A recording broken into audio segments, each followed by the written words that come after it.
ರಾಯಲ್ಪಲ್ಲಿ ಎನ್ನುವ ಗ್ರಾಮದಲ್ಲಿ ವೆಣ್ಣಿಲಾ ಹಾಸಿನಿ ಎನ್ನುವ ಅಕ್ಕ ತಂಗಿಯರು ಇದ್ರು. ಅವರಿಬ್ಬರು 10ನೇ ತರಗತಿಯ ತನಕ ಓದಿದ್ರು. ಪಟ್ಟಣಕ್ಕೆ ಹೋಗಿ ಏನಾದ್ರೂ ಕೆಲಸ ಮಾಡೋಣ ಅಂತ ತುಂಬಾ ದಿನದಿಂದ ಆಸೆ ಪಟ್ಟಿದ್ರು. ಅದಕ್ಕೋಸ್ಕರ ಪ್ರತಿದಿನ ಪೇಪರಲ್ಲಿ ಏನಾದ್ರೂ ಉದ್ಯೋಗದ ನ್ಯೂಸ್ ಬರುತ್ತಾ ಅಂತ ಪೇಪರ್ನ ಓದ್ತಿದ್ರು. ಒಂದು ದಿನ ಅಕ್ಕ ವೆಣ್ಣಿಲಾ ಕೆಲಸ ಮಾಡುವಾಗ ಹಾಸಿನಿ ಪೇಪರ್ ಅನ್ನು ಓದ್ತಾ ಇದ್ಲು. ಅಕ್ಕ, 10ನೇ ತರಗತಿ ಓದಿದವರಿಗೆ ಕೆಲಸ ಇದೆ ಅಂತೆ, ಅದು ಕೂಡ ಪಟ್ಟಣದಲ್ಲಿ. ಫೋನ್ ನಂಬರ್ ಕೂಡ ಇದೆ ಅಕ್ಕ. ಅಮ್ಮ, ಇಷ್ಟು ದಿನ ಡಿಗ್ರಿ ಓದಿದವರಿಗೆ ಮಾತ್ರ ಕೆಲಸ ಇದೆ ಅಂತ ಅಡ್ವರ್ಟೈಸ್ಮೆಂಟ್ ಆಗ್ತಾ ಇದ್ರು. ಇವತ್ತು 10ನೇ ತರಗತಿಯವರಿಗೆ ಇದೆ ಅಂತ ಹಾಕಿದ್ದಾರೆ. ನಮ್ಮ ಅದೃಷ್ಟ ಚೆನ್ನಾಗಿದೆ, ಬೇಗ ಫೋನ್ ಮಾಡು. ಕಾಲ್ ಮಾಡಿದಾಗ ಶಂಕರ್ ಎನ್ನುವ ವ್ಯಕ್ತಿ ಕಾಲನ್ನು ರಿಸೀವ್ ಮಾಡ್ದ. ಹೇಳಿ ಮೇಡಮ್, ನಾನ್ ನಿಮ್ಗೆ ಯಾವ ರೀತಿ ಸಹಾಯ ಮಾಡ್ಬೇಕು? ಪೇಪರಲ್ಲಿ ಒಂದು ಆಡ್ನ ನೋಡ್ದು, 10ನೇ ತರಗತಿಯವರಿಗೆ ಕೆಲಸ ಇದೆ ಅಂತ. ಅದು ಏನ್ ಕೆಲ್ಸ, ನಾವ್ ಅಲ್ಲಿ ಬಂದು ಏನ್ ಮಾಡ್ಬೇಕು ಅಂತ ಕೇಳಲಿಕ್ಕೋಸ್ಕರ ಕಾಲ್ ಮಾಡಿದ್ದು. ಮೇಡಮ್, ನಾವ್ ಈ ಕಂಪನಿನ ಹೊಸದಾಗಿ ಓಪನ್ ಮಾಡಿದೀವಿ. ಇಲ್ಲಿ ನಿಮ್ಗೆ ಎಲ್ಲ ರೀತಿಯ ಸೌಕರ್ಯಗಳು ಕೂಡ ಇರುತ್ತೆ. ಊಟ ಫೆಸಿಲಿಟಿ, ಇಲ್ಲೇ ಉಳ್ಕೊಳ್ಳೋದು ಅಂತ ಎಲ್ಲನೂ ಇರುತ್ತೆ. ಆದ್ರೆ ಕೆಲ್ಸಕ್ಕೆ ಸೇರಕ್ಕೆ ಮುಂಚೆ ಸ್ವಲ್ಪ ಹಣ ಡೆಪಾಸಿಟ್ ಮಾಡಬೇಕು. ಎಷ್ಟು ಕಟ್ಬೇಕು? ಪರ್ ಪರ್ಸನಿಗೆ 10,000 ಕಟ್ಬೇಕಾಗುತ್ತೆ. ನಾವು ಒಬ್ರಲ್ಲ ಇಬ್ರು, ಹಾಗಾದ್ರೆ 20,000 ಕಟ್ಬೇಕಾ? ಅದಕ್ಕೆ ಶಂಕರ್ ಹೌದು ಅಂತ ಉತ್ತರವನ್ನೇಳಿದ. ಯಾವಾಗ ರೀ ಕಟ್ಬೇಕು? 2 ದಿನ ಟೈಮ್ ಇದೆ. ನೀವು ಹಣನ ಬೇಗ ಕಟ್ಟಿದ್ರೆ ನಮ್ ಕಂಪನಿ ಅಡ್ರೆಸ್ ಕಳಿಸ್ತೀವಿ, ನೀವು ಅಲ್ಲಿ ಕೆಲ್ಸಕ್ಕೆ ಬರ್ಬೋದು. ಅದಕ್ಕೆ ಹಾಸಿನಿ ಸರಿ ಎನ್ನುವ ಹಾಗೆ ಫೋನನ್ನು ಕಟ್ ಮಾಡಿ ವಿಷಯವನ್ನು ವೆಣ್ಣಿಲನಿಗೆ ಹೇಳಿದ್ಲು. 20,000 ಅಂದ್ರೆ ಇವಾಗಿಂದ ಇವಾಗ ನಾವು ಎಲ್ಲಿಂದನೇ ತಗೊಂಬರೋದು?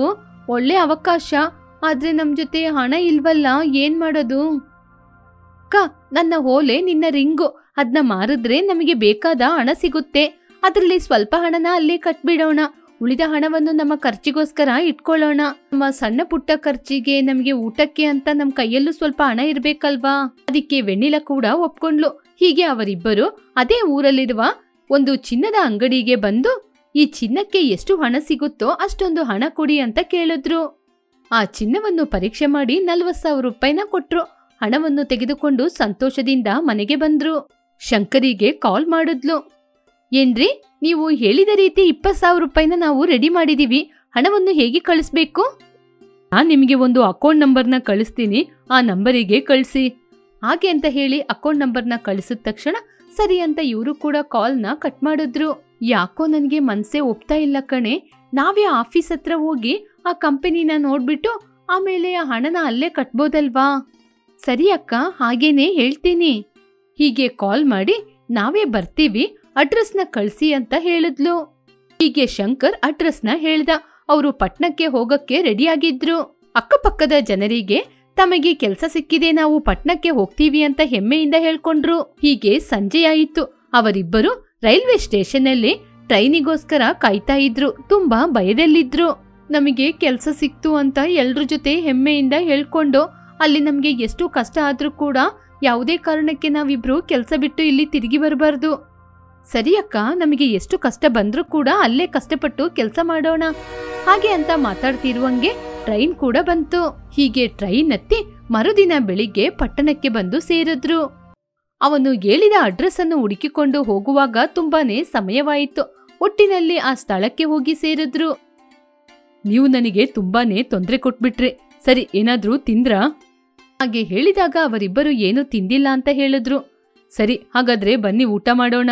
ಹಾಗೆ ಹೇಳಿ ಕರ್ಕೊಂಡೋಗಿ ಅವರಿಗೆ ಬೇಕಾದದ್ದನ್ನು ಆರ್ಡರ್ ಮಾಡಿದ್ರು.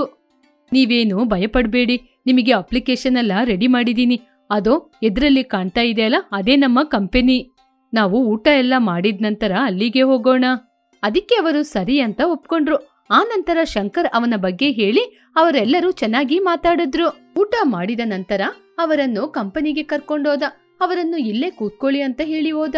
ಅಲ್ಲೇ ರಿಸೆಪ್ಷನಿಸ್ಟ್ ಹತ್ರ ಮಾತನಾಡಿದ ನಂತರ ಶಂಕರ್ ಅವರ ಬಳಿ ಬಂದು, ನಾನು ನಿಮ್ಮ ಬಗ್ಗೆ ಎಲ್ಲನೂ ಮಾತನಾಡಿದ್ದೀನಿ.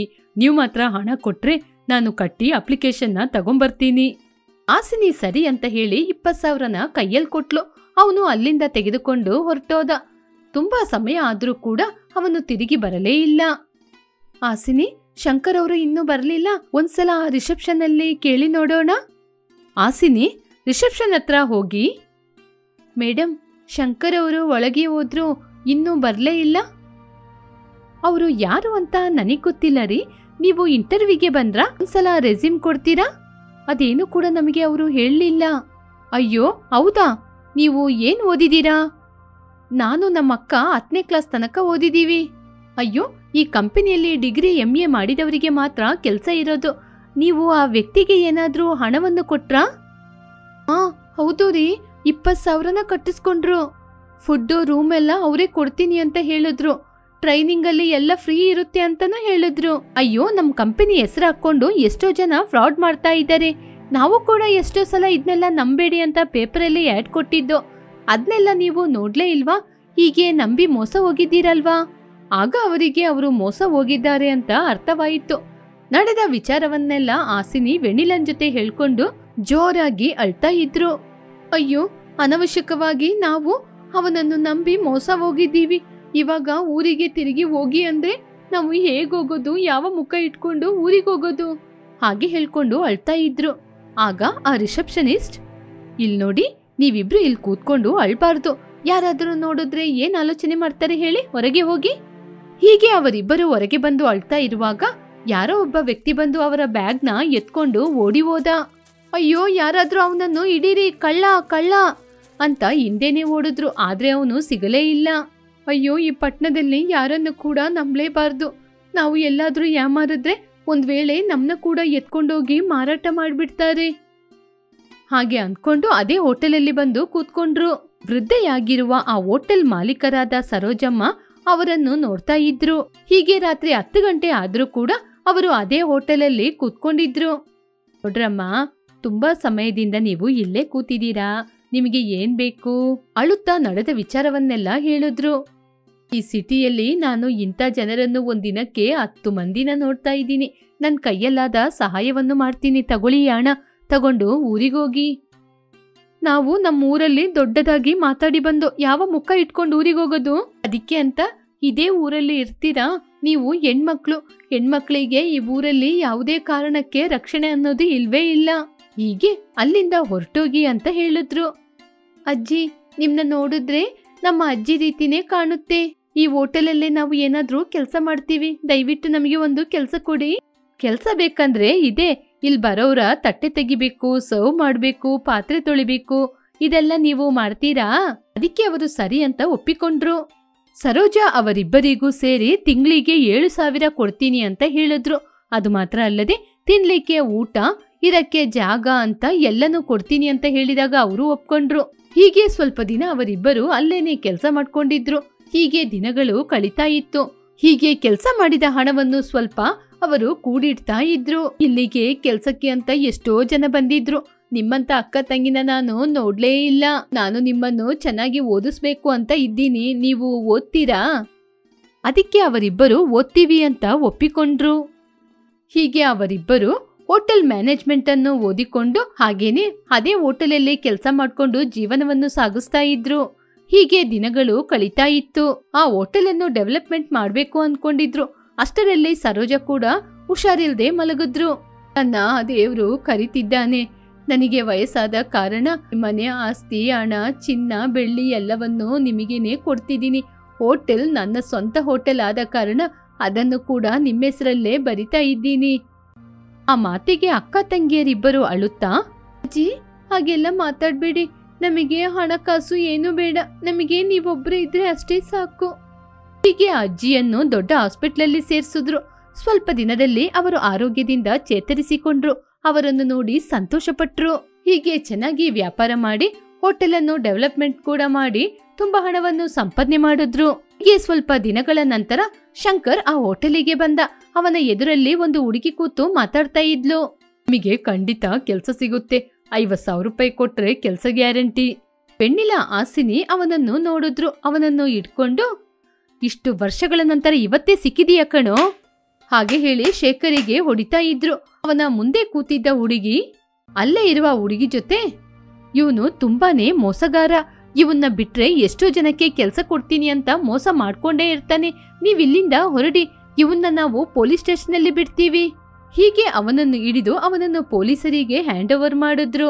ಅವನು ಎಷ್ಟು ಜನರ ಕೈಯಲ್ಲಿ ಹಣವನ್ನು ತೆಗೆದುಕೊಂಡು ಮೋಸ ಮಾಡಿದ್ದಾನೋ ಅಷ್ಟು ಜನಕ್ಕೆ ಪೊಲೀಸರು ಕಾಲ್ ಮಾಡಿ ಬರ್ಲಿಕ್ಕೆ ಹೇಳಿದ್ರು. ಹೀಗೆ ಹಣವನ್ನು ಪಡ್ಕೊಂಡವರೆಲ್ಲ ಅಕ್ಕ ತಂಗಿಯರಿಗೆ ಧನ್ಯವಾದ ಹೇಳಿದ್ರು. ಅವರು ಕೂಡ ಹಣವನ್ನು ತೆಗೆದುಕೊಂಡು ಬಂದು ಅಜ್ಜಿಯ ಕೈಯಲ್ಲಿ ಕೊಟ್ರು. ನೀವಿಬ್ರು ಇದೇ ಧೈರ್ಯದಲ್ಲಿ ಮುಂದಕ್ಕೆ ಹೋಗ್ಬೇಕಮ್ಮ. ಅಜ್ಜಿ, ಈ ಧೈರ್ಯ ಎಲ್ಲ ನಿಮ್ಮನ್ನೇ ನೋಡಿ ನಾವು ಕಲ್ತ್ಕೊಂಡಿದ್ದು. ನೀವು ಕೂಡ ನಮ್ಮ ರೀತಿನೇ ಮೋಸ ಹೋಗಿ ತಿರುಗಿ ನಿಮ್ಮ ಊರಿಗೆ ಹೋಗಕ್ಕಾಗದೆ ಇಲ್ಲೇ ನಿಮ್ಮ ಜೀವನವನ್ನು ನಡೆಸ್ತಾ ಇದ್ದೀರಾ. ಈ ವಿಷಯವನ್ನೆಲ್ಲ ನಿಮ್ಗೆ ಯಾರಮ್ಮ ಹೇಳಿದ್ದು? ನಮ್ಮನ್ನು ಕ್ಷಮಿಸಿ ಅಜ್ಜಿ. ನಾವು ನಿಮ್ಮ ಡೈರಿನ ಓದ್ದೋ. ನಿಮ್ಮ ಡೈರಿನ ಓದಿದಾಗನೇ ನೀವು ಎಷ್ಟೊಂದು ಕಷ್ಟಪಟ್ಟಿದ್ದೀರಾ ಅಂತ ನಮಗೆ ಗೊತ್ತಾಯ್ತು. ನಮ್ಮನ್ನು ಕ್ಷಮಿಸಿ. ನಿಮ್ಮ ಕಾಲ್ ಮೇಲೆ ನೀವು ನಿಂತ್ಕೊಂಡು ಇಷ್ಟು ದೊಡ್ಡ ಹೋಟೆಲನ್ನು ಕಟ್ಟಿದ್ದೀರಾ. ನೀವು ತುಂಬಾ ಗ್ರೇಟ್.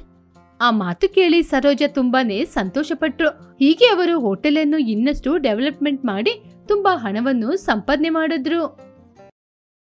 ಕತ್ತಲು ಆಗ್ತಾ ಇರುವಾಗ ಮದುವೆ ವಯಸ್ಸಿಗೆ ಬಂದಂತಹ ಯಮುನಾ ಕಾಳಿ ಬುಟ್ಟಿಯನ್ನು ಎತ್ಕೊಂಡು ಮನೆಗೆ ಬಂದ್ಲು. ಆಗ ತಾಯಿ ಶಾರದ ಮನೆ ಮುಂದೆ ಸೌದೆ ಕಡಿತಿದ್ರು. ಅಯ್ಯೋ ಅಮ್ಮ, ಯಾಕೆ ಸೌದೆ ಕಡಿತಾ ಇದ್ದೀರಾ? ನಾನು ಕಡಿದಂತಹ ಸೌದೆ ಇನ್ನು ನಮ್ಗೆ 2 ದಿನಕ್ಕೆ ಬರುತ್ತೆ ಅಮ್ಮ. ಹೌದಮ್ಮ, ಬರುತ್ತೆ. ಆದ್ರೆ ಮನೆಯಲ್ಲಿ ನಾನು ಸುಮ್ನೆ ತಾನೇ ಕೂತಿದ್ದೀನಿ. ಸುಮ್ನೆ ಕೂರ್ಬೇಕು ಅಂತ ಹೀಗೆ ಸೌದೆನ ಕಡಿತಾ ಇದ್ದೀನಿ. ಅಯ್ಯೋ ಅಮ್ಮ, ನೀವು ಮನೆಯಲ್ಲಿ ಸುಮ್ನೆ ತಾನೇ ಕೂರ್ಬೇಕು. ನಾನು ಹೂವನ್ನು ಮಾರಿ ಬರ್ತಾ ಇದ್ದೀನಿ. ಅಕ್ಕ ಟೌನಲ್ಲಿರುವ ಆಫೀಸಲ್ಲೇ ಜಾಬಲ್ಲಿ ಇದ್ದಾಳೆ. ನಾವಿಬ್ರು ಕೈ ತುಂಬಾ ಸಂಪಾದನೆ ಮಾಡುವಾಗ ನಿನಗಿದೆಲ್ಲ ಯಾಕಮ್ಮ? ಹೀಗೆ ಯಮುನಾ ಹೇಳ್ತಾ ಇರುವಾಗ ಅವಳ ಅಕ್ಕ ವಿಜಯ ಜಾಬ್ ಅನ್ನು ಮುಗಿಸಿ ಮನೆಗೆ ಬಂದ್ಲು. ಬಂದ ಮಗಳೇ, ನೀನು ಬೆಳಿಗ್ಗೆ ಕೆಲ್ಸಕ್ಕೋಗಿ ಸಂಜೆ ಆಗುವಾಗ ಮನೆಗೆ ಬರುವ ತನಕ ನನ್ನ ಜೀವ ನನ್ನ ಹತ್ರ ಇರೋದಿಲ್ಲ. 2 ಹೆಣ್ಮಕ್ಳು ದುಡಿಯೋದು, ನಾನ್ ಮನೇಲಿ ಕೂತು ತಿನ್ನೋದು. ಅಮ್ಮ, ನಾವು ಸಣ್ಣವರಿದ್ದಾಗ ತಂದೆ ನಿನ್ನ ಬಿಟ್ಬಿಟ್ಟು ಹೋಗ್ಬಿಟ್ರು. ಆವಾಗ ನೀ ನಮ್ನ ನೋಡಿ ಇವ್ರು ನನಗೆ ಭಾರವಾಗಿದ್ದಾರೆ, ಕಷ್ಟವಾಗಿದ್ದಾರೆ, ಇವ್ರನ್ನ ಯಾಕೆ ನಾನು ನೋಡ್ಕೋಬೇಕು ಅಂತೆಲ್ಲ ನೀನು ಆಲೋಚನೆ ಮಾಡಿದ್ದಿದ್ರೆ ಇಷ್ಟು ನಾವು ಬೆಳೆದು ದೊಡ್ಡವರಾಗಿರ್ತೀವಾ? ಇವಾಗ ನಾವು ನಿನ್ನ ನೋಡ್ಕೊಳ್ಳೋದ್ರಲ್ಲಿ ಏನಮ್ಮ ತಪ್ಪಿದೆ? ನಾನು ಅದೇ ಹೇಳದಕ್ಕ, ಆದ್ರೆ ಅಮ್ಮನೇ ಕೇಳೋದೇ ಇಲ್ಲ. ತಂಗಿ, ಅಮ್ಮ ಯಾಕೆ ಅರ್ಥ ಮಾಡ್ಕೊಳ್ಳೋದಿಲ್ಲ ಅಂತ ನಾನ್ ಹೇಳ? ಹೇಳಕ್ಕ, ಯಾಕೆ ಅಮ್ಮ ಅರ್ಥ ಮಾಡ್ಕೊಳ್ಳೋದಿಲ್ಲ? ತಂಗಿ, ಅಮ್ಮ ಇಷ್ಟು ವರ್ಷ ಕಷ್ಟಪಟ್ಟು ನಮ್ಮಿಬ್ಬರನ್ನ ದುಡಿದು ಸಾಕಿದ್ದಾರೆ. ಅಂತಹ ಅಮ್ಮನ ಶರೀರ ಒಂದು ಕಡೆ ಕೆಲಸ ಮಾಡದೆ ಕೂತ್ಕೊಳ್ಳೋದಿಲ್ಲ. ಅದಕ್ಕೇನೆ ಅಮ್ಮ ಏನಾದ್ರೂ ಕೆಲಸ ಮಾಡ್ಬೇಕು ಅಂತ ನೋಡೋದು. ಹೌದು ತಾನೆ ಅಮ್ಮ? ಹೌದು ಮಗಳೇ, ನಿಮ್ಮಿಬ್ಬರಿಗೂ ಮದ್ವೆ ವಯಸ್ಸು ಬಂದಿದೆ. ನಿಮ್ಮಿಬ್ಬರಿಗೂ ಮದ್ವೆ ಮಾಡಿ ಕಳಿಸ್ಬೇಕು. ಅಯ್ಯೋ ಅಮ್ಮ, ಮತ್ತೆ ಮದ್ವೆ ಬಗ್ಗೆ ಮಾತಾಡಕ್ಕೆ ಆರಂಭಿಸಿದ್ರಾ? ಅಕ್ಕ, ನನಗೆ ಹೂ ಮಾರಿ ಮಾರಿ ಸುಸ್ತಾಗಿದೆ. ನಾನು ಹೋಗಿ ಸ್ನಾನ ಮಾಡ್ಕೊಂಡ್ಬರ್ತೀನಿ. ಅಮ್ಮನ ಈ ಮದುವೆ ಗೋಳು ಮುಗ್ದ್ಮೇಲೆ ಅಮ್ಮನ ಕರ್ಕೊಂಡು ಒಳಗೆ ಬನ್ನಿ. ಹಾಗೆ ಹೇಳಿ ಅಲ್ಲಿಂದ ಹೊರಟೋದ್ಲು. ತಾಯಿ ಶಾರದನ ಕರ್ಕೊಂಡು ಮನೆಯೊಳಗೆ ಬಂದ್ಲು. ಕತ್ತಲಾಗ್ತಾ ಇತ್ತು. ತಾಯಿಯಾದ ಶಾರದ ಮನೆಯಲ್ಲೇ ಇದ್ದು ಮಕ್ಕಳಿಗೆ ಇಷ್ಟವಾದ ಅಡುಗೆ ಮಾಡಿ ಕೊಡ್ತಿದ್ರು. ದೊಡ್ಡ ಮಗಳಾದ ವಿಜಯ ಬುದ್ಧಿಯಿಂದ ಕೆಲಸ ಮಾಡ್ಕೊಂಡು ಬಂದ ಸಂಬಳವನ್ನು ತಾಯಿಯ ಕೈಯಲ್ಲಿ ಕೊಡ್ತಾ ಇದ್ಲು. ಸಣ್ಣ ಮಗಳಾದ ಯಮುನಾ ಕಷ್ಟಪಟ್ಟು ಹೂವನ್ನು ಮಾರಿ ಬಂದ ಹಣವನ್ನು ತಾಯಿಯ ಕೈಯಲ್ಲಿ ಕೊಡ್ತಿದ್ಲು. ಶಾರದಮ್ಮ ಮನೆಯ ಜವಾಬ್ದಾರಿಯನ್ನು ನೋಡಿಕೊಂಡು ಹಣವನ್ನು ಒಂದು ಪೆಟ್ಟಿಗೆಯಲ್ಲಿ ಹಾಕ್ತಾ ಇದ್ರು. ಹೀಗಿರುವಾಗ ಒಂದು ದಿನ, ಅಮ್ಮ, ಈ ಹಣ ತಗೊಳ್ಳಿ, ಇವತ್ತು ಹೂ ಮಾರಿ ಬಂದ ಹಣ. ಹೀಗೆ ಯಮುನಾ ಕೊಟ್ಲು. ಎಷ್ಟಮ್ಮ ಇದೆ? 2,000 ರೂಪಾಯಿ ಇದೆ ಅಮ್ಮ. ಭದ್ರವಾಗಿ ತೆಗ್ದಿಡಿ. ಎಲ್ಲೆಲ್ಲೋ ಇಟ್ಬಿಟ್ಟು ಆಮೇಲೆ ಹುಡ್ಕಾಡ್ಬೇಡಿ. 2 ದಿನದ ಮುಂಚೆ ಏನ್ ನಡೀತು ಅಂತ ಗೊತ್ತು ತಾನೇ? ಸುಮ್ನೆ ನನ್ನ ನೋಡಿ ತಮಾಷೆ ಮಾಡ್ಬೇಡ ಮಗಳೇ. ಇವಾಗ್ಲೇ ಪೆಟ್ಟಿಗೆಯಲ್ಲಿ ಇಡ್ತೀನಿ. ಶಾರದಾ ಆ ಪೆಟ್ಟಿಗೆ ಹತ್ರ ಬಂದು ನೋಡಿದ್ಲು.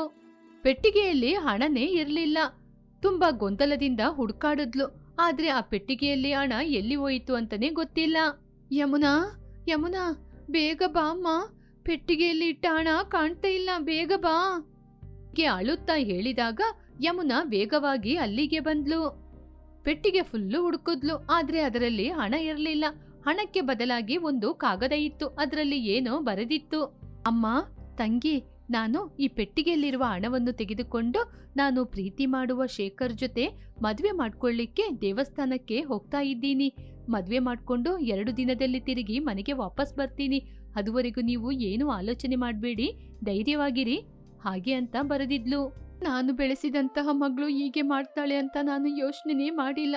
ಈ ವಿಷಯ ಊರೆಲ್ಲ ಗೊತ್ತಾಗುತ್ತೆ. ಎಲ್ಲರೂ ನನ್ನ ಏನ್ ಮಾತಾಡ್ತಾರೋ. ಅಮ್ಮ, ಊರಿನವರು, ಅಕ್ಕಪಕ್ಕದವರು ನಾವು ಕಷ್ಟದಲ್ಲಿರುವಾಗ ನಮ್ಗೆ ಸಹಾಯ ಮಾಡ್ಲಿಕ್ಕೆ ಬರೋದಿಲ್ಲ. ಯಾರೋ ಏನೋ ಹೇಳ್ತಾರೆ ಅಂತ ಅವ್ರ ಮಾತಿಗೆಲ್ಲ ಹೆದರ್ಕೊಂಡು ನಾವು ಬೇಜಾರ್ ಮಾಡ್ಬಾರ್ದು. ಇನ್ನು 2 ದಿನದಲ್ಲಿ ಮದ್ವೆ ಮಾಡ್ಕೊಂಡು ಬರ್ತೀನಿ ಅಂತ ಹೇಳಿದಾಳೆ ತಾನೇ? ನಿನಗೆ ಈ ಸಮಾಜದ ಬಗ್ಗೆ ಗೊತ್ತಿಲ್ಲ ಮಗಳೇ. ಅದ್ರ ಬಗ್ಗೆ ತಿಳಿದುಕೊಳ್ಳುವ ಅವಶ್ಯಕತೆ ನನಗಿಲ್ಲಮ್ಮ. ಬನ್ನಿ ನನಗ್ ಹಸಿವಾಗ್ತಿದೆ, ಊಟ ಮಾಡೋಣ ಹಾಗೆ ಹೇಳಿ ಯಮುನಾ ಮನೆಯೊಳಗೆ ಹೋದ್ಲು. ಶಾರದಾ ಊಟ ಮಾಡ್ಲಿಕ್ಕೆ ಅಂತ ಊಟವನ್ನು ಸಿದ್ಧಪಡಿಸಿದ್ಲು. ಯಮುನಾ ಊಟ ಮಾಡ್ತಿದ್ಲು, ಆದ್ರೆ ಶಾರದಾ ಮಾತ್ರ ಕಣ್ಣೀರ್ ಹಾಕೊಂಡು ಹಾಗೇನೆ ಕೂತಿದ್ಲು. ಯಮುನಾ ಆ ಕಣ್ಣೀರನ್ನು ನೋಡಿ ಏನೋ ಮಾತನಾಡದೆ ಊಟವನ್ನು ಮಾಡ್ತಾನೇ ಇದ್ಲು. ಶಾರದಾ ಅಳ್ತಾನೇ ಇದ್ಲು. ಯಮುನಾ ಮಂಚದ ಮೇಲೆ ಮಲಗಿ ನಿದ್ರೆ ಮಾಡಿದ್ಲು. ಹೀಗೆ ಕೆಲವು ದಿನಗಳು ಕಳೆಯಿತು. ಯಮುನಾ, ಅಕ್ಕ ಮದ್ವೆ ಮಾಡ್ಕೊಂಡು 2 ದಿನದಲ್ಲಿ ಬರ್ತೀನಿ ಅಂತ ಹೇಳಿದ್ಲು ತಾನೇ? ನೀನೇನು ಚಿಂತೆ ಮಾಡ್ಬೇಡಮ್ಮ. ಹೀಗೆ ಮಾತಾಡ್ತಾ ಇರುವಾಗ ಕಾರು ಬಂತು. ವಿಜಯ ಶೇಖರ್ ಕಾರಿನಿಂದ ಕೆಳಗೆ ಇಳಿದ್ರು. ವಿಜಯ ಶೇಖರಿಗೆ ತನ್ನ ತಾಯಿ ತಂಗಿಯ ಬಗ್ಗೆ ಪರಿಚಯ ಮಾಡಿಸಿದ್ಲು. ಶಾರದಾ ತನ್ನ ದೊಡ್ಡ ಮಗಳು ಹಣ ಇರುವ ಗುಣ ಇರುವ ಮನೆಗೆ ಸೊಸೆಯಾಗಿ ಹೋಗಿದ್ದಾಳೆ ಅಂತ ಸಂತೋಷಪಟ್ಲು. ಸ್ವಲ್ಪ ಹೊತ್ತು ಮಾತಾಡಿ ಅವರು ಇರುವ ಅಡ್ರೆಸ್ ಅನ್ನು ಹೇಳಿ ಅಲ್ಲಿಂದ ಹೊರಟೋದ್ರು. ಶಾರದಾ ಯಮುನಾ ಸಂತೋಷವಾಗಿ ಮಾತಾಡ್ತಿದ್ದಾಗ ಪಕ್ಕದ ಊರಿನ ಪೆದ್ದಯ್ಯ ಹಾಗೆ ಅವನ ಹೆಂಡತಿ ಸುಭದ್ರ ಮಗ ಗೋವಿಂದನ ಕರ್ಕೊಂಡು ಬಂದ್ರು. ಶಾರದಾ ಅವರ ಜೊತೆ ಮಾತನಾಡಿ ತನ್ನ ಸಣ್ಣ ಮಗಳನ್ನು ಮದ್ವೆ ಮಾಡಿಕೊಳ್ಳಲು ಬಂದಿದ್ದಾರೆ ಅಂತ ಅವರನ್ನು ಮನೆಯೊಳಗೆ ಕೂರಿಸಿ ಉಪಚರಿಸಿ ಮಾತನಾಡಲಾರಂಭಿಸಿದ್ಲು. ಯಮುನಾ ಟೀಯನ್ನು ತಂದು ಎಲ್ಲರಿಗೂ ಕೊಟ್ಲು. ಇಲ್ ನೋಡಮ್ಮ ತಂಗಿ, ನಮಗೆ ಯಮುನಾ ಇಷ್ಟ ಆದ್ಲು. ನಿಮ್ಮ ಮಗಳಿಗೂ ನನ್ನ ಮಗನನ್ನು ಇಷ್ಟ ಆದ್ರೆ ಮುಂದಿನ ವಿಚಾರದ ಬಗ್ಗೆ ಮಾತಾಡೋಣ. ಅಣ್ಣ, ಗೋವಿಂದ ಕೂಡ ನಮಗೆ ಇಷ್ಟ ಆದ್ರು. ಆದ್ರೆ ನಾವು ಅಷ್ಟೇನೋ ಹಣವನ್ನು ಸಂಪಾದನೆ ಮಾಡಿ ಇಡ್ಲಿಲ್ಲ.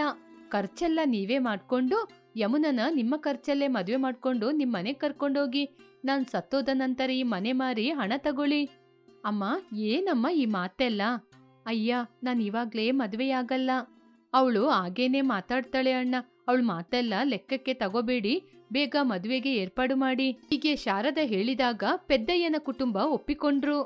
ಇರೋದ್ರಲ್ಲಿ ಯಮುನಾ ಗೋವಿಂದಿಗೆ ಮದ್ವೆಯಾಯಿತು. ಗಂಡನ ಮನೆಗೆ ಹೋಗುವ ಸಮಯ ಯಮುನಾ ಕಣ್ಣೀರಾಕುತ್ತಾ, ಅಮ್ಮ, ನಾನು ನನ್ನ ಅತ್ತೆ ಮನೆಗೆ ಹೋಗ್ತಾ ಇದ್ದೀನಿ. ನೀವು ಭದ್ರವಾಗಿ ಇರ್ತೀರ ತಾನೇ? ಇರ್ತೀನಮ್ಮ, ಭದ್ರವಾಗಿ ಇರ್ತೀನಿ, ಹುಷಾರಾಗಿ ಇರ್ತೀನಿ. ತಾಯಿಯಾಗಿ ನನ್ ಜವಾಬ್ದಾರಿ ಮುಗೀತು. ಪೆದ್ದಯ್ಯ, ನಾನು ಹೇಳಿದ ಹಾಗೆ ನಾನು ತೀರಿಕೊಂಡ ಮೇಲೆ ಅಂತ ಮಾತೆಲ್ಲ ಮಾತಾಡ್ಬೇಡ ತಂಗಿ. ನೀವು ಒಬ್ರೇ ಯಾಕೆ ಇಲ್ಲೇ ಇರ್ಬೇಕು? ನಮ್ ಜೊತೆ ನಮ್ಮನೆಗೇನೆ ಬನ್ನಿ. ಅಲ್ಲಿ ಇರೋದ್ರಲ್ಲಿ ಹಂಚಿಕೊಂಡು ಎಲ್ಲರೂ ಚೆನ್ನಾಗಿ ಜೀವನ ಮಾಡೋಣ. ನಿನ್ನ ಮಾತು ಕೇಳಿ ನನಗೆ ಸಂತೋಷ ಆಯ್ತಪ್ಪ. ಇಂದಿನಿಂದ ನನ್ನ ಮಗ ಅಳಿಯ 2 ನೀನೇ. ಸಂತೋಷವಾಗಿ ಜೀವನ ಮಾಡಿ ಸಂತೋಷವಾಗಿರಿ. ಹೋಗಿ ಬನ್ನಿ. ಯಮುನಾ ಸಂತೋಷದಿಂದ ಅತ್ತೆ ಮನೆಗೆ ಬಂದ್ಲು. ಅತ್ತೆ ಮನೆಯಲ್ಲಿ ಅಡುಗೆ ಕೆಲಸ, ಹೊರಗಿನ ಕೆಲಸ ಅಂತ ಎಲ್ಲಾ ಕೆಲಸವನ್ನು ಚೆನ್ನಾಗಿ ಮಾಡುತ್ತಾ ಹೊಲದಲ್ಲಿ ಕೆಲಸ ಮಾಡುವ ಅತ್ತೆ ಮಾವ ಗಂಡನನ್ನು ತುಂಬಾ ಚೆನ್ನಾಗಿ ನೋಡ್ಕೊಳ್ತಾ ಇದ್ಲು. ಹೀಗೆ ದಿನಗಳು ಕಳೆಯಿತು. ಹೂ ಮಾರಿ ಜೀವನ ಮಾಡುವ ಶಾರದಮ್ಮನಿಗೆ ದೊಡ್ಡ ಮಗಳನ್ನು ನೋಡ್ಬೇಕು ಅಂತ ಆಸೆಯಾಯಿತು. ವಿಜಯನಿಗೆ ಇಷ್ಟ ಅಂತ ಕೈಯಾರೆ ಲಡ್ಡು ಮಾಡಿದ್ಲು. ನನ್ನ ದೊಡ್ಡ ಮಗಳು ನನ್ನ ಕೈ ಅಡುಗೆ ತಿಂದು ತುಂಬಾ ದಿನ ಆಯಿತು. ಇದ್ನ ನೋಡಿದ ತಕ್ಷಣ ಸಂತೋಷದಿಂದ ಅಮ್ಮನನ್ನು ತಬ್ಬಿಕೊಂಡು ಸಂತೋಷದಿಂದ ತಿಂತಾಳೆ. ಹೀಗೆ ಹೆಮ್ಮೆ ಪಟ್ಕೊಂಡು ಲಡ್ಡನ್ನೆಲ್ಲ ತೆಗೆದು ಒಂದು ಬಾಕ್ಸಿಗೆ ಹಾಕಿಕೊಂಡು ದೊಡ್ಡ ಮಗಳ ಮನೆಗೆ ಹೋದ್ಲು. ಶಾರದಾ ತನ್ನ ಮಗಳಾದ ವಿಜಯ ಶ್ರೀಮಂತಿಕೆಯಿಂದಿರುವುದನ್ನು ನೋಡಿ ಹೆಮ್ಮೆ ಪಟ್ರು. ಆದ್ರೆ ವಿಜಯ ಮಾತ್ರ ತನ್ನ ಹಣದ ದುರಂಕಾರವನ್ನು ತೋರ್ಸಿದ್ಲು. ಏನಮ್ಮ ಇದು? ನನ್ ಮನೆಯಲ್ಲಿ ಕೆಲಸ ಮಾಡುವ ಕೆಲಸದ ಆಳುಗಳು ಕೂಡ ಚೆನ್ನಾಗಿ ಸೀರೆನ ಉಟ್ಕೊಂಡ್ ಬರ್ತಾರೆ. ನಿನ್ ಮುಖಕ್ಕೆ ನಿನ್ನತ್ರ ಒಂದು ಒಳ್ಳೆ ಸೀರೆ ಕೂಡ ಇಲ್ವಾ? ಹೀಗೆ ಅವಳ ದೊಡ್ಡ ಮಗಳು ಕೇಳಿದಾಗ ಅವಳ ಮನಸ್ಸೇ ಒಡೆದೋಯ್ತು. ತುಂಬಾ ದುಃಖಪಟ್ಟು ಅಳ್ತಾ ಇದ್ಲು. ಆದ್ರೆ ವಿಜಯ ಅವಳನ್ನು ನೋಡಿ ಕೇರೆ ಮಾಡ್ಕೊಳ್ಳಿಲ್ಲ. ಸರಿ ಸರಿ, ನನ್ನ ನೋಡಿದ್ರಲ್ವಾ, ಇಲ್ಲಿಂದ ಹೊರಡಿ. ನನ್ನ ಅತ್ತೆ ಮಾವ ಎಲ್ಲ ನೋಡಿದ್ರೆ ನನಗೆ ಅವಮಾನ. ವೇಳೆ ನಿಮ್ನ ನೋಡಿದ್ರೆ ಕೆಲ್ಸ ಕೇಳ್ಕೊಂಡ್ ಬಂದ್ರು ಅಂತ ಹೇಳ್ಬೇಕಾಗುತ್ತೆ. ಸರಿ ಸರಿ, ಬೇಗ ಹೊರಡಿ. ಹೀಗೆ ಶಾರದನನ್ನು ತಳ್ಳುದ್ಲು. ಶಾರದಾ ಕೆಳಗೆ ಬಿದ್ದು ಕೈಯಲ್ಲಿದ್ದ ಲಡ್ಡೆಲ್ಲ ಚೆಲ್ಲಿ ಹೋಯಿತು. ಹೀಗೆ ಲಡ್ಡು ತಗೊಂಬಂದಿರುವ ಡಬ್ಬಿ ಎಲ್ಲ ಕೆಳಗೆ ಬಿದ್ದ ಶಬ್ದ ಕೇಳಿ ಶೇಖರ್ ಹೊರಗೆ ಬಂದು ಇದನ್ನೆಲ್ಲ ದೂರದಿಂದ ನೋಡ್ತಾನೆ ನಿಂತಿದ್ದ. ಯಾರು ವಿಜಯ? ಯಾರೋ ಲಡ್ಡು ಮಾರೋರ್ರಿ, ತಗೊಳ್ಳಿ ಅಂತ ಬಂದು ಹಿಂಸೆ ಮಾಡ್ತಿದ್ದಾರೆ, ಅದಕ್ಕೆ ಹೋಗಿ ಅಂತ ಕಳಿಸ್ಬಿಟ್ಟೆ ಹಾಗೆ ಅಂತ ಹೇಳಿದ್ಲು. ಶಾರದಾ ಆ ಡಬ್ಬಿಯನ್ನೆಲ್ಲ ತೆಗೆದುಕೊಂಡು ತುಂಬಾ ಕಣ್ಣೀರಾಕುತ್ತಾ ಪ್ರಾಣವನ್ನೇ ಕೈಯಲ್ಲಿ ಹಿಡಿದುಕೊಂಡು ತನ್ನ ಮನೆಗೆ ಬಂದ್ಲು. ಆಗ ಮನೆ ಹತ್ರ ಸಣ್ಣ ಮಗಳಾದ ಯಮುನಾ, ಸಣ್ಣ ಅಳಿಯನಾದ ಗೋವಿಂದ ಶಾರದಮ್ಮನಿಗೋಸ್ಕರ ಕಾಯ್ತಾ ಇದ್ರು. ಯಮುನಾ, ಯಾವಾಗಮ್ಮ ಬಂದೆ? ಅತ್ತೆ ಮಾವ ಎಲ್ಲ ಹೇಗಿದ್ದಾರೆ? ಅಮ್ಮ, ನೀವು ಎಲ್ಲೋಗಿದ್ರಿ? ಅಕ್ಕನ ಮನೆಗಮ್ಮ. ಅವಳು ಶ್ರೀಮಂತ ಮನೆಯಲ್ಲಿ ತುಂಬಾ ಸಂತೋಷವಾಗಿದ್ದಾಳೆ. ನನ್ನ ನೋಡಿದ ತಕ್ಷಣ ಕಣ್ಣೀರಾಕೊಂಡು ನನ್ನ ಬಂದು ತಬ್ಬಿಕೊಂಡ್ಲು. ನಾನು ತಗೊಂಡೋದ ಲಡ್ಡನ್ನು ಇಷ್ಟಪಟ್ಟು ತಿಂದು ಉಳಿದ ಲಡ್ಡನ್ನು ತಂಗಿಗೆ ಕೊಟ್ಕಳ್ಸಮ್ಮ ಅಂತ ಹೇಳಿದ್ಲು. ನೋಡ್ದಮ್ಮ, ಅಕ್ಕ ದೊಡ್ಡ ಮನೆಯ ಸೊಸೆಯಾದ್ರೂ ಕೂಡ ಬದ್ಲಾಗ್ಲೇ ಇಲ್ಲ. ಹೌದು ಮಗಳೇ, ಅಕ್ಕ ಹೀಗೆ ಮಾತಾಡ್ತಾ ಇರುವಾಗ ಗೋವಿಂದು ಮಧ್ಯದಲ್ಲಿ, ಅತ್ತೆ, ನಾವು ಮನೆಗೆ ಹೋಗೋಣ ಬನ್ನಿ, ಅಲ್ಲಿ ನಮಗೋಸ್ಕರ ನಮ್ಮ ತಂದೆಯವರು. ಹೌದಮ್ಮ, ನಾನು ಬಂದ ವಿಚಾರವನ್ನೇ ಮರ್ತೋಯ್ತು. ಮನೆ ಹತ್ರ ಮಾವನವರು ನಿನಗೋಸ್ಕರ ಕಾಯ್ತಾ ಇದ್ದಾರೆ. ನಿಮ್ನ ಕರ್ಕೊಂಬರ್ಲಿಕ್ಕೆ ಹೇಳಿದ್ರು. ಬೇಗ ಬನ್ನಿ, ಹೋಗೋಣ. ನಿನ್ನ ಅತ್ತೆ ಮನೆಗೆ ನಾನ್ ಯಾಕಮ್ಮ? ಅಮ್ಮ, ನಮ್ಮ ಅತ್ತೆಯವರ ಭೂಮಿಯಲ್ಲಿ ಮೊದಲನೆಯ ಸಲ ಬಿತ್ತನೆಯನ್ನು ಮಾಡ್ತಿದ್ದಾರೆ. ಅದಕ್ಕೆ ಸಂಬಂಧಿಕರನ್ನೆಲ್ಲ ಕರಿತಾ ಇದ್ದಾರೆ. ಅಕ್ಕನ ಕರೆದ್ರಂತೆ, ಅವಳಿಗೆ ರಜೆ ಇಲ್ಲ ಅಂತ ಹೇಳಿದ್ಲಂತೆ. ಹೌದು ಮಗಳೇ, ಅಕ್ಕ ಇವಾಗ ತುಂಬಾ ಎತ್ತರಕ್ಕೆ ಹೋಗಿದ್ದಾಳೆ. ಬನ್ನಿ ಎಲ್ಲರೂ ಹೋಗೋಣ. ಹಾಗೆ ಹೇಳಿ ಶಾರದನ ಕರ್ಕೊಂಡು ಅವಳ ಅತ್ತೆ ಮನೆಗೆ ಬಂದ್ಲು ಯಮುನಾ. ಮಾತನಾಡಿದ ನಂತರ ಎಲ್ಲರೂ ಹೋಗಿ ಸಂತೋಷದಿಂದ ಬಿತ್ತನೆಯನ್ನು ಮಾಡಲಾರಂಭಿಸಿದ್ರು. ಆನಂತರ ಸಂತೋಷದಿಂದ ಒಟ್ಟಿಗೆ ಕೂತ್ಕೊಂಡು ಎಲ್ಲರೂ ಊಟವನ್ನು ಮಾಡಿದ್ರು. ಮಗಳಾದ ಯಮುನಾ, ಅಳಿಯನಾದ ಗೋವಿಂದು ಶಾರದನ ತುಂಬಾ ಚೆನ್ನಾಗಿ ನೋಡ್ಕೊಂಡ್ರು. ಆ ಪ್ರೀತಿಗೆ ಶಾರದಾ ಅಲ್ಲೇ ಇದ್ಲು. ಇಬ್ಬರು ನನ್ನ ಹೊಟ್ಟೆಯಲ್ಲುಟ್ಟಿದ ನನ್ನ ಹೆಣ್ಣು ಮಕ್ಕಳೇ. ಆದ್ರೆ ಒಬ್ಬಳಿಗೆ ಹಣದ ದುರಂಕಾರ ಬಂದಿದೆ, ಇನ್ನೊಬ್ಬಳಿಗೆ ಮಮತೆ ಜಾಸ್ತಿಯಾಗಿದೆ. ಯಾಕೆ ಅಂತ ಗೊತ್ತಿಲ್ಲ. ಕೇಳಲಿಕ್ಕೆ ಎಷ್ಟೋ ಪ್ರಶ್ನೆಗಳಿದೆ, ಆದರೆ ಉತ್ತರ ಮಾತ್ರ ಸಿಗುವುದೇ ಇಲ್ಲ. ಹೀಗೆ ಸಂತೋಷವಾಗಿದ್ರು.